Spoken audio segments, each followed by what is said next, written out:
ربی ادخلنی مدخل صدقن و اخرجنی مخرج صدقن۔ اس خوبصورت دعا میں داخل ہونے اور خروج ہونے کے ساتھ صدقن کا لفظ آ رہا ہے۔ یہ بہت ہی خوبصورت لفظ ہے اور یوں کہیں کہ یہ اس پوری دعا کی جان ہے۔ مفسرین کرام یہ فرماتے ہیں کہ ہم نے ادخلنی کو بھی دیکھا کہ کیا ہوتا ہے کہ انسان اپنی زندگی میں کن کن چیزوں میں داخل ہو رہا ہوتا ہے، کن کن چیزوں کو اپنی زندگی میں داخل کر رہا ہوتا ہے، اور یا پھر یہ کہ انسان اپنی زندگی میں کن کن چیزوں کو چھوڑ رہا ہوتا ہے، الوداع کہہ رہا ہوتا ہے۔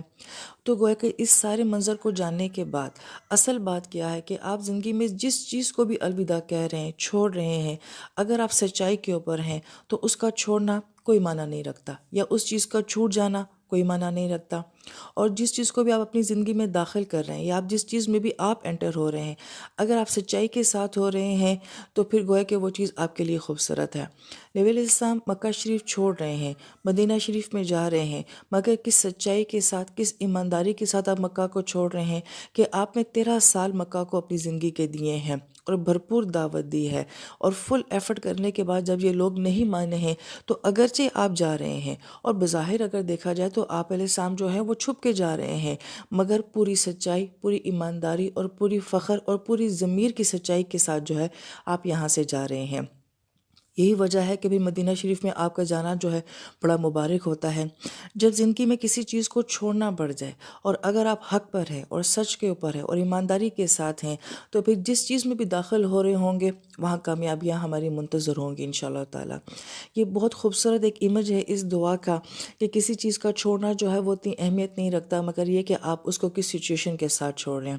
لہٰذا اگر میں ملک چھوڑتی ہوں، میں گھر چھوڑتی ہوں، میں رشتے چھوڑ رہی ہوں، میں دوستیاں چھوڑ رہی ہوں، بری عادات چھوڑ رہی ہوں، اپنے ماضی کو چھوڑ رہی ہوں، جس چیز کو بھی اپنی زندگی میں الوداع کہہ رہی ہوں اس میں کتنی سچی ہوں،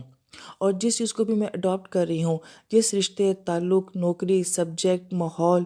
ملک، وطن، شہر، جس کو بھی میں اپنی زندگی میں لانا چاہ رہی ہوں، میں وہاں پہ کس مثبت اور سچائی کے ساتھ جو ہے وہ جانا چاہ رہی ہوں۔ دراصل میں یہ اس دعا کی جو ہے بہت بڑی خوبصورتی ہے۔ تو عین ممکن ہے کہ آپ زندگی میں جس چیز کو چھوڑ رہے ہوں، لوگ آپ کو کہہ رہے ہوں کہ آپ بہت نقصان کر رہے ہیں، آپ بہت گھاٹا کر رہے ہیں، اس شخص کو نہیں چھوڑنا تھا، اس نوکری کو نہیں چھوڑنا تھا، یا ان لوگوں کو نہیں چھوڑنا تھا، یا اس ملک کو نہیں چھوڑنا تھا، لیکن آپ کو پتہ ہے کہ میں سچائی کے اوپر ہوں، میرا چھوڑنا کسی وجہ کے اوپر ہے، کسی بیس کے اوپر ہے۔ اور بہت ساری چیزیں ہم جب زندگی میں اڈاپٹ کر رہے ہوتے ہیں تب بھی ہمیں یہی سننا پڑتا ہے کہ یہ چیز ٹھیک نہیں ہے، یہ چیز غلط ہے، تمہیں ناکام ہونا پڑے گا، مایوس ہونا پڑے گا، یہ شخص ٹھیک نہیں ہے، یا یہ نوکری ٹھیک نہیں ہے، یا یہ ملک ٹھیک نہیں ہے، یا یہ رشتے ٹھیک نہیں ہیں، لیکن آپ کو پتہ ہوتا ہے کہ میں اس کو کس سچائی کے ساتھ قبول کر رہا ہوں۔ لہٰذا یہ دعا ہمیں کیا سکھا رہی ہے کہ اگر ہمیں زندگی میں کسی چیز کو چھوڑنا پڑ جائے، الوداع کرنا پڑ جائے،